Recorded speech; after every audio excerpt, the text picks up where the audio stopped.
National's deputy leader, Bill English, has been caught on tape making candid comments about his boss. He suggested John Key didn't completely understand the Working for Families tax credit scheme. In a minute, political editor Guyon Espiner joins us with his take on this extraordinary revelation. But first, here's Francesca Mold's report.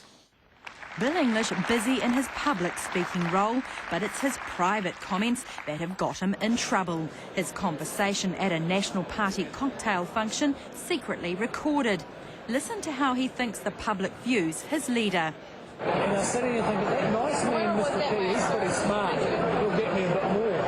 And here he is suggesting Don Brash and John Key didn't understand the political fallout that would come from taking money off people by changing Working for Families. Okay, that's it. You can't get round it. Don thought he couldn't say John actually. You can't. So did he really mean to suggest his boss doesn't understand one of the country's largest social spending programs? Well, Working for Families is a complicated policy. Just to be sure, we asked him another 3 times. Well, it's a very complicated policy. I doubt that anyone really fully understands how Working for Families works. Well, look, it's a complicated policy. You know, what did anyone know about it 4 or 5 years ago when it was brand new? So from your statement, it suggests that he didn't have a grasp on what it actually was. Can you put a yes or a no on that? Well, no, I can't. I mean, it is a very complicated policy. So what does his boss think of that? Well, I think he's a very loyal deputy, works very hard, we have a great relationship, and as far as I'm concerned, I don't take any offence from his comments. English sees himself as the man who's got the brains, the man who actually makes up the policy, and Key is the pretty face at the front of the business. National has publicly promised not to change Working for Families, but what about privately? So later on, we'll have to have a bit of a sort out. Bill English perhaps now wishing he'd kept his mouth firmly shut. Francesca Mold, One News.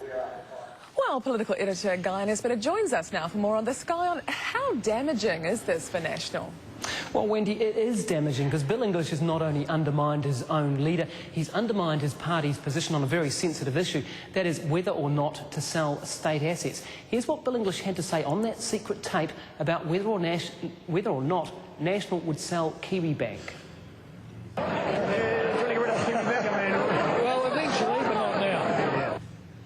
Well, look, this all comes down to credibility. We asked John Key about this today. He said, look, that isn't the long-term plan for National, and they're very unlikely to sell KiwiBank. So the two of them are at odds on that one as well. The damaging thing for National is that we know in the past they've been critical of Working for Families. They've been critical about keeping hold of state assets. So it undermines their current position that they're not going to change either of those two policies. The perception it creates is that they're willing to adopt Labour's policies to tell people what they want to hear to try to win the election, but longer term aren't committed to those policies and may well want to change them. Thank you, Guyon. Political editor Guyon Espiner at Parliament.